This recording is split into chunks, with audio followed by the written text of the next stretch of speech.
İzə nəşriyyatının 2-ci siniflər üçün nəzərdə tutduğu belə bir məntiq tapşırığına baxırıq.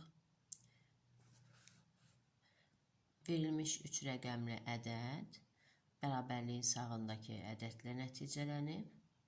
İndi baxaq necə olur. Deməli, əvvəlcə ədədin rəqəmlərinə baxırıq. Son 2 rəqəmin cəmindən birincini çıxırıq. Yəni, 5-in üzərinə 4 əlavə etdikdə 9, 9-dan 2 çıxanda 7. 4 ilə 6-nın cəmi 10, 10-dan 3 çıxanda 7.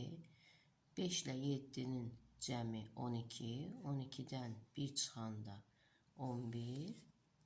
Növbəti ədədi tapmaq bizdən tələb olunur və bu qayda ilə gedəndə 6 ilə 3-ün cəmi 9, 9-dan 1 çıxanda isə 8 edir. Yəni, cavabımız 8-dir.